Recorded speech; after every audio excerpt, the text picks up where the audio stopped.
할렐루야. 우리 하나님께 영광 말씀 올려드리겠습니다. 네, 이번 또 수련을 위해서 섬겨주신 우리 선생님들과 모든 성도들을 주님의 이름으로 사랑하고 축복합니다. 오늘도 예배하는 모든 가운데 하나님의 은혜와 축복이 함께하기를 주님의 이름으로 축원합니다. 좋은 믿음은 좋은 태도라는 그릇에 담깁니다. 화면 한 번만 넘겨주실래요? 네. 좋은 믿음은 좋은 태도라는 그릇에 담기게 됩니다. 제가 계속해서 주일마다 태도라는 말씀을 계속 나누고 있는데요. 왜 태도인가? 왜 태도를 강조하는가? 태도는 바로 좋은 믿음은 좋은 태도라는 그릇에 담기기 때문에 그렇습니다. 내가 아무리 믿음이 좋아도 믿음의 태도, 좋은 태도가 세워지지 않으면 그 믿음이 성장하지 않고 그대로 멈춰서는 걸 보게 됩니다. 그래서 신앙생활을 오래 함에도 불구하고 믿음이 자라지 않고 믿음이 그 자리에 있는 이유는 내 믿음의 그릇, 즉 태도에 좋은 태도가 준비되지 않아서 그릇이 준비되지 않았기 때문에 우리의 믿음이 자라지 않는 것이죠. 그래서 이번 수련을 준비하면서 또 지난 맥주감사절을 준비하면서 계속 태도라는 말씀을 나눈 이유도 우리가 믿음의 그릇, 태도의 그릇을 잘 준비하기 위해서입니다. 여러분, 좋은 태도라는 그릇을 잘 준비하시기를 축복합니다. 아무리 말씀을 많이 들어도 말씀을 많이 들어도 내가 그릇이 준비되어 있지 않으면 그 말씀을 받을 그릇이 준비되어 있지 않으면 다 빠져나가게 되는 거죠. 우리의 믿음을 담을 만한 그릇, 복을 받을 만한 그릇, 축복을 받을 만한 그 그릇이 잘 준비돼서 하나님의 복을 받아 누리는 우리 모든 성도들과 우리 교회학교 친구들 되시기를 주님의 이름으로 축복합니다. 제가 거의 한 달 반 동안 태도에 대한 설교를 하고 있는데요. 아마 주일 설교는 오늘로서 제가 태도 설교를 마무리하고 제가 다음 주부터는 다시 마태복음 강의를 좀 하려고 합니다. 제가 태도를 그렇게 설교한 이유는 그만큼 태도가 중요하지만 그렇다고 태도가 모든 것을 다 변화시킬 수 있는 것은 아닙니다. 태도를 통해 변화시킬 수 없는 것도 있습니다. 이 존 맥스웰이라는 분이 태도라는 책을 보게 되면 태도를 통해 변화시킬 수 없는 것 5가지를 소개하고 있습니다. 한번 제가 소개해 보도록 하겠습니다. 첫 번째, 태도는 실력을 대신할 수 없습니다. 태도는 실력을 대신할 수 없습니다. 시작. 태도는 여러분 그런 경험 하고 있지 않으세요? 내가 때로는 자신감, 이게 태도죠. 자신감이 나의 능력과는 다르죠. 자신감이 있다고 그 자신감과 능력은 구분이 됩니다. 자신감이 있다고 그 자신감이 그 사람의 능력, 실력을 대신할 수 없죠. 어떤 임무를 성공하기 위해서는 태도와 능력, 태도와 실력 모두가 필요합니다. 실력이 없고 능력이 없는데 태도만 있다고, 자신감이 있다고 그 임무를 성공할 수 있는 건 아니죠. 우리 학생들 시험 보기 전에 자신감은 있잖아. 나 시험 잘 볼 수 있어. 그러나 공부하지 않으면, 실력이 안 되면 점수는 오르지 않죠. 자신감만으로 시험 성적이 오르지 않는다는 겁니다. 그래서 좋은 태도를 가지면 물론 성적이 오를 수 있는 가능성은 있지만 좋은 태도가 반드시 좋은 실력을 보장해 주지는 않는다라는 것이죠. 두 번째는 태도는 경험을 대신할 수 없습니다. 태도는 경험을 대신할 수 없습니다. 시작. 태도는 경험을 대신할 수 없습니다. 어느 날 곰과 늑대와 여우가 사냥을 나갔습니다. 근데 모두가 사슴 한 마리씩 다 잡은 거예요. 그러니까 어떻게 나눠야 할지 서로 고민이 생겼습니다. 곰이 늑대에게 물어봅니다. 늑대, 어떻게 사슴을 나눌까? 그러자 이 늑대가 네, 한 마리씩 다 잡았으니까 한 마리씩 가지면 되겠죠? 라고 하자 곰이 늑대를 탁 잡아먹습니다. 이제는 곰이 여우에게 물어봅니다. 여우야, 너는 어떻게 생각하니? 어떻게 나눌까? 여우가 보니까 늑대가 곰에게 잡혀 먹었잖아. 아, 저렇게 먹었다가 말했다가는 나도 잡혀 먹겠구나. 그래서 나도 자기 잡은 걸 곰에게 주고 늑대가 잡은 것도 곰에게 주게 됩니다. 그러니까 곰이 고개를 끄덕끄덕이면서 너 참 지혜롭네. 너 그거 누구한테서 배웠어? 하니까 이 여우가 하는 얘기가 늑대에게서요. 늑대한테 배운 거죠. 늑대가 잡힌 거를 봤잖아요. 경험했잖아요. 그러니까 바로 태도가 달라지게 되죠. 태도보다 중요한 건 경험을 대신할 수 없다라는 것이죠. 세 번째는 태도는 사실을 바꿀 수 없습니다. 태도는 사실을 바꿀 수 없습니다. 시작. 태도는 사실을 바꿀 수 없습니다. 연구가들에 의해서 태도에 관한 사실 하나를 발견하게 되는데 이 태도가 건강에도 영향을 끼친다는 거예요. 그래서 텍사스 대학의 연구 결과에 따르면 긍정적인 태도를 가진 노인들이 비관적인 태도를 가진 노인들보다 훨씬 오래 산다는 거예요. 할렐루야. 네, 긍정적인 태도를 가지면 오래 산다는 거예요. 우리 믿음의 성도들 긍정적인 생각으로 오래 사시를 축복합니다. 아멘이죠? 네. 그런데 문제는 아무리 긍정적으로 살아도 나이 들면 노화되는 사실은 변하지 않는다는 거죠. 내가 아무리 긍정적으로 살아도 내가 나이 들면 무릎 아프고 나이 들면 허리 아프고 이 사실은 변하지 않는다는 사실입니다. 네 번째는 태도는 양식을 대신할 수 없습니다. 태도는 양식을 대신할 수 없습니다. 시작. 태도는 어느 여인이 동네 애완동물 가게에서 앵무새를 샀어요. 심심하니까 앵무새하고 얘기 좀 해보려고 앵무새를 샀는데 이 앵무새를 집으로 데려왔는데 이런 앵무새가 말을 하지 않는 거예요.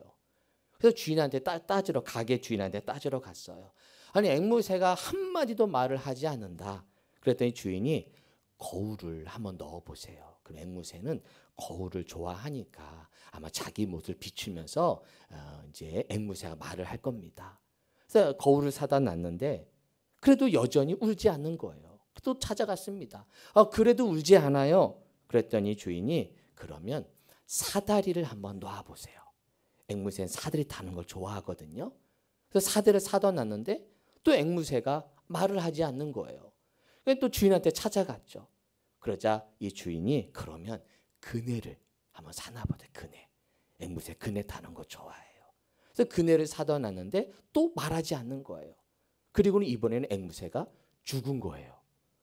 아니 그 사장한테 찾아가서 아니 다 사줬는데 왜 앵무새가 죽었냐고. 그래서 주인이 그래 물어봤대요. 혹시 앵무새가 죽으면서 어떤 말 하지 않았냐고. 말했다고. 뭐라고 말했냐고. 저 밥 좀 주세요. 저 밥 좀 주세요. 아니 밥은 주지 않고 그네 사다리 이게 아무 소용이 없는 거죠. 앵무새에게 먹을 양식을 넣어주지 않은 거예요. 태도도 중요하지만 그 태도가 나의 영적인 양식을까지는 주지 않아요. 태도는 그릇이에요. 태도는 그릇이에요. 그 그릇에 넣는 양식은 우리가 배움을 통해 우리가 훈련을 통해 양식을 통해 채워 넣어야 되는 거예요. 그릇에 담을 양식은 배움을 통해 채워 넣어야 합니다. 시작. 그릇에 담을 양식은 배움을 통해 채워 넣어야 합니다. 우리가 태도에 대해서 많이 배웠다면 그 태도라는 그릇을 준비됐다면 이젠 그 태도라는 그릇 위에 말씀의 양식, 삶의 지혜의 양식, 세상 속에 살아가는 수많은 지혜들의 양식을 잘 담아서 그것으로 우리는 살아가야 된다는 것이죠. 마지막 다섯 번째는 태도는 관리가 필요합니다. 태도는 관리가 필요합니다. 시작. 이 존 맥스웰이라는 분이 태도란 책에서 이런 이야기를 합니다. 훌륭한 태도를 갖겠다고 다짐하더라도 언제나 마음먹은 대로 되지는 않는다. 좋은 태도를 유지하기 위해서는 나의 태도를 표시하는 지표들에 항상 깨어 있어야 한다. 나의 태도가 일정한 선을 벗어나면 아내는 나에게 그것을 알려준다. 우리가 좋은 태도를 배우고 좋은 태도를 우리가 가졌다고 해도 그것이 늘 유지되는 것은 아니다는 얘기예요. 나의 삶을 점검하고 내 태도가 때로는 흔들릴 때 나로 하여금 누군가 피드백을 해줄 그런 좋은 자가 필요하다는 거죠. 이 존 맥스웰이라는 분은 아내가 그런 역할을 해주었다는 거죠. 우리도 서로 스스로를 돌아보면서 이런 좋은 피드백을 해줄 수 있는 동역자들, 또 그 소리를 잘 들을 수 있어야 되는 겁니다. 이번 수련회 때 제가 선생님께 부탁한 게 우리 친구들이 태도에 대한 이야기를 한 그 이야기 중에 태도 선언문을 좀 만들어 달라고 부탁을 드렸어요. 그 태도 선언문을 좀 여러분이 늘 보면서 기억하면서 내가 이렇게 살기로 했지, 내가 이런 태도를 갖기로 했지, 이런 것들을 우리 스스로 돌아보고 생각하는, 점검하는 관리가 필요하다는 것이죠. 우리 성도들도 마찬가지예요. 우리 성도들도 우리가 태도에 대한 말씀, 제가 말씀 중간중간에 또 제가 앞으로 설교하는 중간중간에 태도에 대한 말씀을 한 번씩 두 번씩 반복할 때 그것을 통해 다시 한번 나의 태도를 점검하는, 나의 그릇을 잘 점검하는 우리 성도 되시기를 축복합니다. 우리 인간의 마음에는 반항하는 마음이 있습니다. 반항하는 태도가 우리 인간에게는 자연스럽게 자리 잡혀 있어요. 이것은 아담에서부터 시작이 됩니다. 아담에서부터.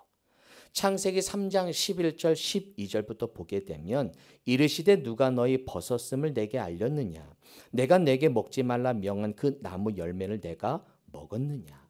하나님이 아담을 향해서 선악을 알게 하는 나무를 왜 먹었냐 라고 물어보자 12절 아담이 이르되 누가 주셔서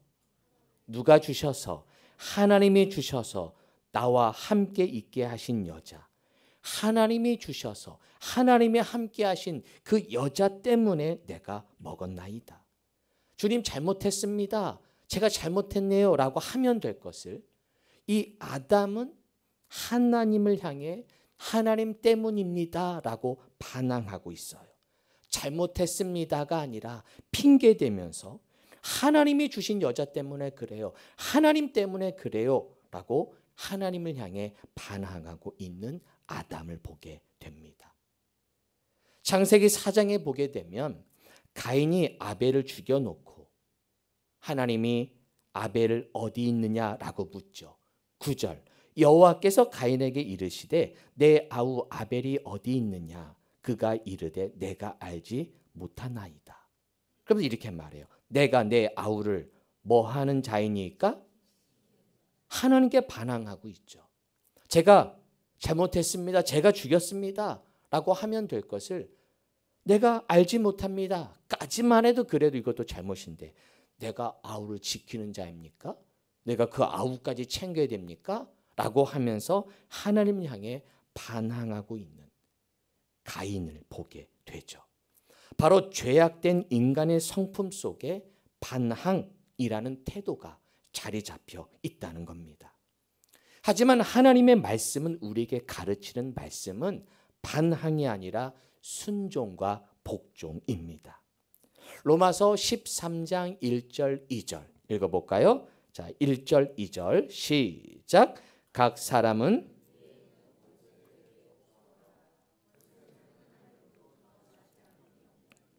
모든 권세는 다 하나님께서 정하신 바라. 그러므로 권세를 거스르는 자는 하나님의 명을 거스름이니 거스르는 자들은 심판을 자취하리라. 모든 권세, 권위는 하나님이 정해주신 거라는 거예요. 그 권세에, 그 권위에 우리는 순종하고 복종하라는 겁니다. 권위주의는 문제지만 권위는 필요하죠. 권위주의는 우리는 그것을 벗어나야 되지만 권위는 존중해야 되는 것이죠. 가정에서도 이 복종의 관계는 유지됩니다. 22절, 25절 시작. 아내들이여 자기 남편에게 복종하기를 주께 하듯 하라. 남편들아 아내 사랑하기를 그리스도께서 교회를 사랑하시고 그 교회를 위하여 자신을 주심같이 하라. 우리는 22절만을 강조해요. 아내들이여 남편에게 복종하십시오. 여자들이여 이러면서 22절만을 강조합니다. 이것이 남자들의 권위를 말해주는 게 아니에요. 그래서 저는 이렇게 이것을 번역합니다. 해석합니다. 적용합니다. 아내는 남편을 인정함으로 복종하는 거고 남편은 아내를 사랑함으로 복종하는 거예요. 할렐루야. 남자들 아멘. 여자들도 아멘. 예. 서로 복종의 관계라는 거예요. 사랑함으로 복종해주고 인정함으로 복종하는 관계. 어느 위아래의 관계가 아니라 서로 돕는 배필로 서로 복종하고 존중하고 순종하라는 것이죠. 이것은 부모와 자녀 관계도 마찬가지죠. 6장 1절 4절. 자, 1절 시작. 자녀들아 주 안에서 너희 부모에게 순종하라. 이것이 옳으니라. 4절 또 아비들아 너희 자녀를 노엽게 하지 말고 오직 주의 교훈과 훈계로 양육하라. 자녀는 부모를 주 안에서 순종합니다. 부모라는 권위에 복종합니다. 이것이 옳습니다. 그리고 부모는 그 권위를 가지고 자녀들을 감정으로 대하지 말고 주의 교훈과 훈계로 말씀으로 양육하라는 것이에요. 자녀는 부모의 권위에 순종해주고 그 권위를 받은 부모는 그 자녀들을 감정이 아닌 노엽게 하지 말고 감정이 아닌 말씀으로 교훈과 훈계로 양육하라는 것이죠. 저도 아이가 어렸을 때 저도 좀 부모 역할을 잘 못할 때가 있죠. 가끔 부부 싸움을 하고 기분이 좋지 않으면 자녀를 감정으로 대할 때도 있었던 것 같아요. 별로 혼낼 일이 아닌데 조금 더 화가 더 나기도 하고 괜히 더 밉고 그럴 때 사실은 우리 부모의 권위, 자녀를 복종하게 하고 순종하게 하는 그 권위를 잘못된 방향으로 감정으로 대한다는 건 그것은 성경적이지 않다는 것이죠. 말씀으로 양육해야 된다는 겁니다. 기분이 태도가 되지 맙시다. 시작. 기분이 태도가 되지 맙시다. 감정이 아닌 좋은 태도로 양육합시다. 시작. 감정이 아닌 좋은 태도로 양육합시다. 우리 부모들에게 해당되는 말씀이죠. 감정이 태도가 되지 말고 감정으로 자녀를 다스리지 말고 좋은 태도로 양육할 수 있게 되기를 축복합니다.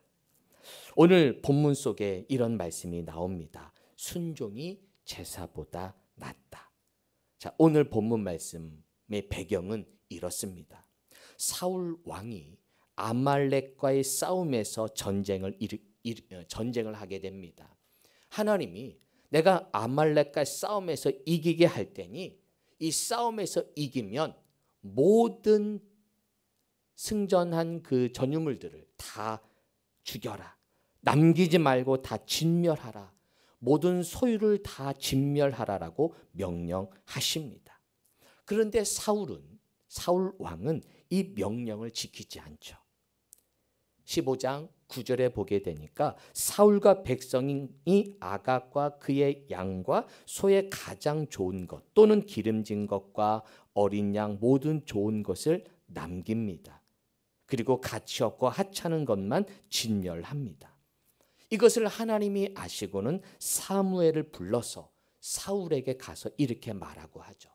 14절 사무엘이 이르되 그러면 내 귀에 들려오는 이 양의 소리와 내게 들리는 소의 소리는 어찌 됨이니까 하니라.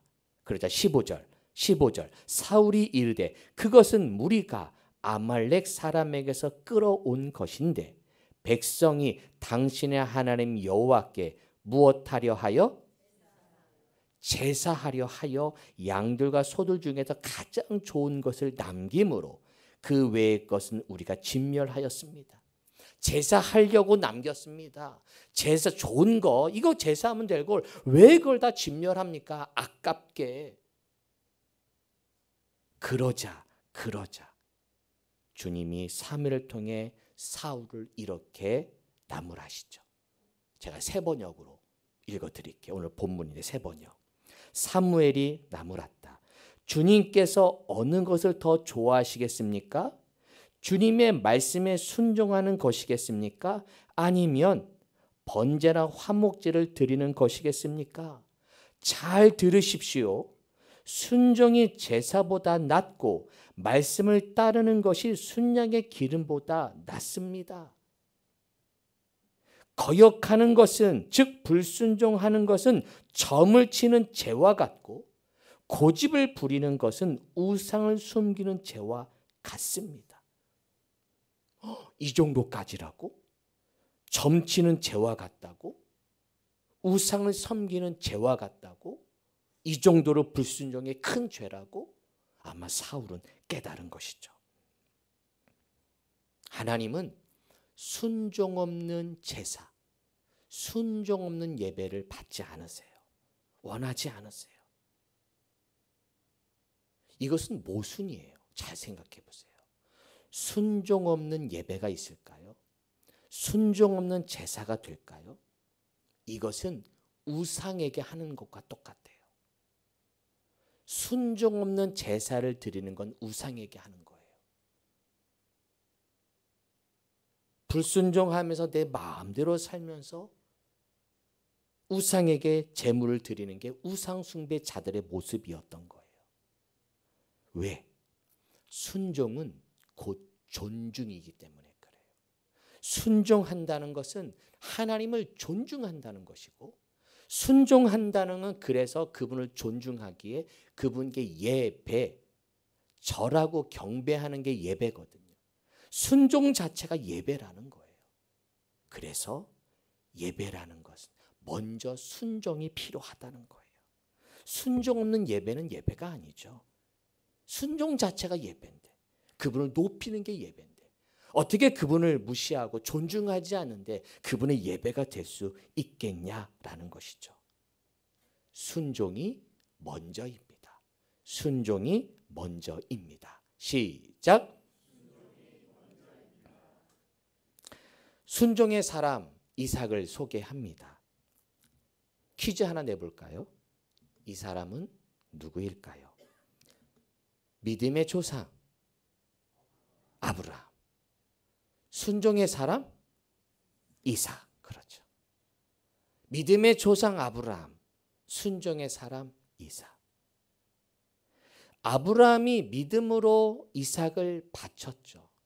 사실은 아브라함의 믿음으로 이삭을 바쳤지만 그 이삭의 순종이 없었다면 아브라함의 믿음의 모습도 드러나지 않았을 거예요. 제가 이 그림 보여드린 적 있어요. 러시아의 페테르부르크에 가게 되면 에미르타주 박물관에 가면 이 렘브란트의 그림이 소개가 됩니다. 아브라함이 아들을 장작더미에 올려놓고 오른손에 칼을 들고 내리칩니다.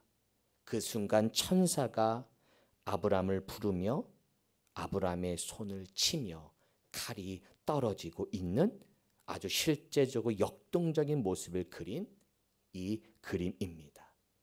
이 그림은 우리가 보통 생각하면 아브라함의 믿음, 아브라함의 믿음이 제목이 맞을 것 같아요. 왜? 아브라함이 믿음으로 이삭을 바쳤으니까. 그런데 이 렘브란트는 이 그림을 그리면서 제목을 달리합니다. 뭐로 합니까? 이삭의 헌신, 이삭의 헌신. 렘브란트는 빛의 화가이기 때문에 그는 밝은 부분과 어두운 부분을 만들면서 강조되는 부분을 빛을 비춥니다.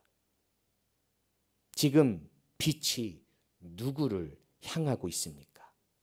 이삭을 향하고 있어요. 이삭을 향한 빛이 비추고 있죠. 이삭이 어린아이가 아니에요. 장성한 모습입니다. 그에 반해 아브라함은 나이가 많은 노인의 모습이죠.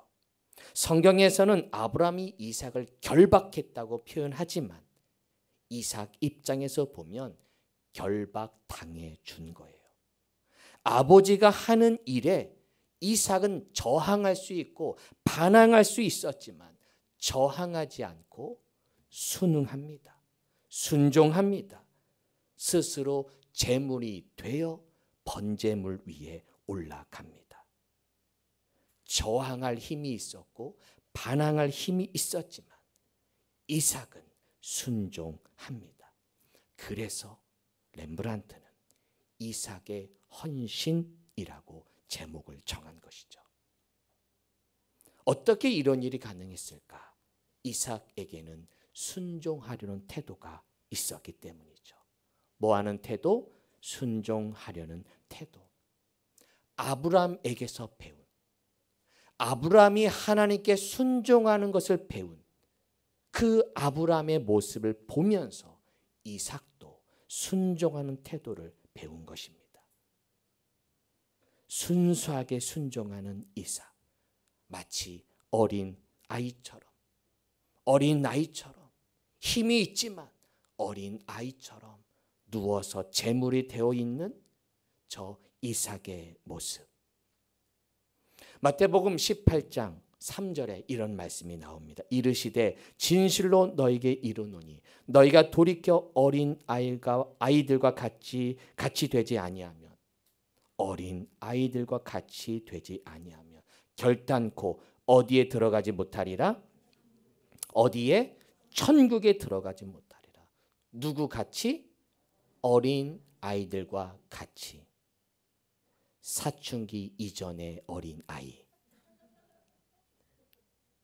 어린 아이같이 순수하게 예배하고 어린 아이같이 부모 말을 따르고 그 순수하게 저항할 힘이 없이 순수하게 하나님의 말씀에 따라가는 그 어린 아이 같은 마음을 가질 때, 나이가 들어도 나이가 많아도 신앙에 더 다 알 건 알아도 수많은 인생 경험을 했어도 주님 앞에서는 어린아이 같은 마음, 내가 수많은 지식을 배우고 내가 내 머리에 수많은 공부를 했어도 주님 앞에서만큼은 어린아이 같은 마음으로, 주님 저는 아무것도 모릅니다, 주님 말씀하시옵소서 라고 저항하지 않고 순응하는 그 어린아이 같은 마음을 가질 때 마지막에 천국에 들어간다는 거예요.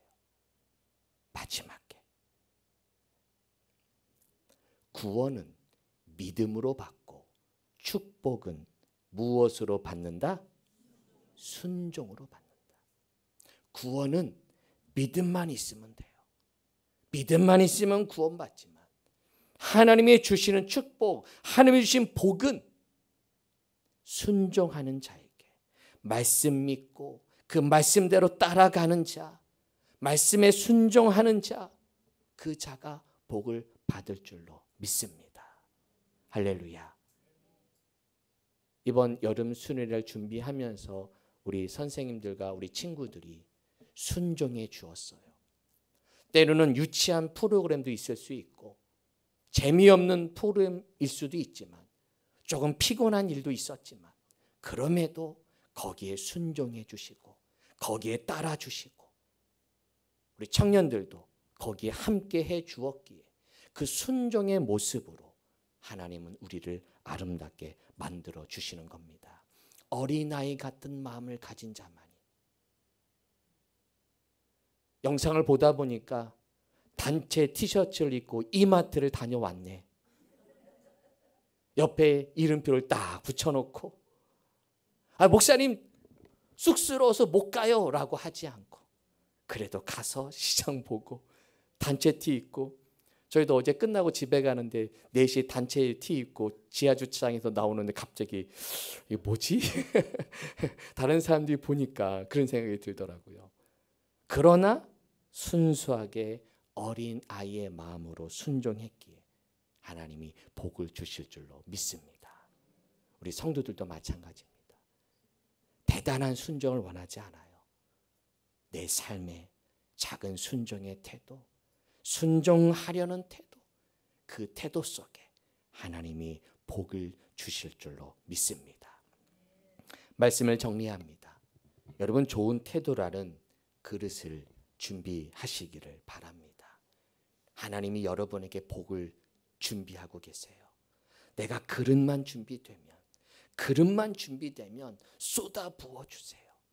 그 좋은 태도의 그릇을 잘 준비하시길 바랍니다. 그러기 위해서는 반항이 아닌 순종의 태도가 필요합니다. 순종은 곧 존중이요 예배고 그것이 먼저임을 기억하셔서 순종을 통해 복을 받아 누리는 우리 모든 성도 되시기를 주님의 이름으로 축원합니다. 아멘. 우리 잠시 기도하겠습니다. 우리 위에 PPT를 제가 읽어 드릴 텐데 오늘 들은 말씀을 한번 기억해 내면서 좋은 태도라는 그릇을 내가 준비하고 있는가? 왜 내가 믿음 생활하면서 달라지지 않는가? 내 태도를 한번 점검했으면 좋겠습니다. 나를 돌아보는 성찰의 태도가 나에게 있는가? 어린아이 같은 순수한 순종의 마음이 있는가?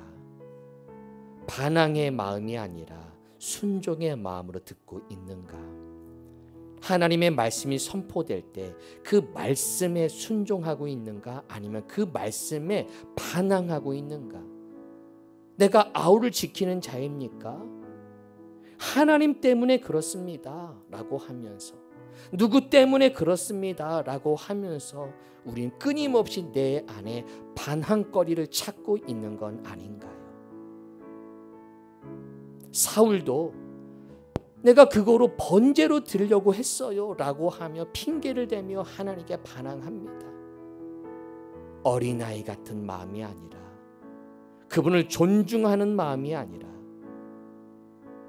그분이 먼저가 아니라 내 생각이 먼저고 내 감정이 먼저고, 그러다 보니 좋은 믿음의 그릇이 준비되지 않아서 순종을 통해 복을 받아야 되는데, 좋은 태도를 통해 복을 받아야 되는데, 그런 복과 관계 축복을 누리지 못한다면 하나님, 우리에게 좋은 태도의 그릇이 준비되어서 하나님의 복을 받겠습니다.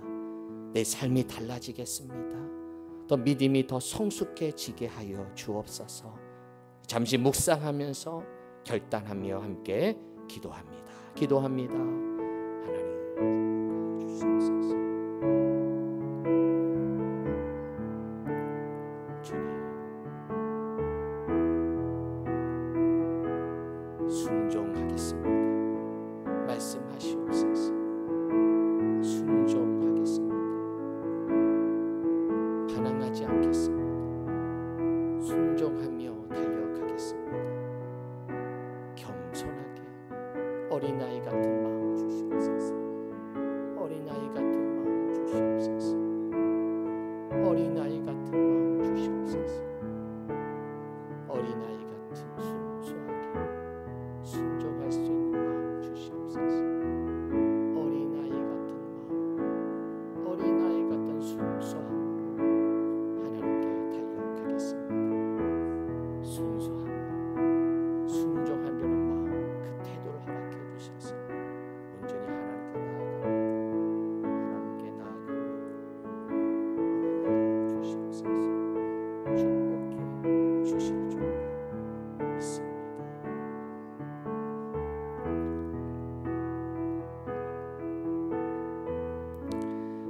하나님, 좋은 태도라는 그릇을 준비하게 하시고 반항이 아닌 순종의 사람이 되게 하시고, 순종이 먼저입니다.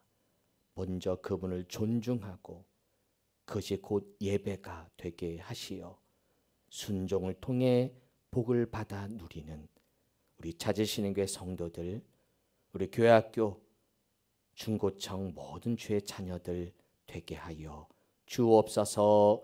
예수님의 이름으로 기도하옵나이다. 아멘.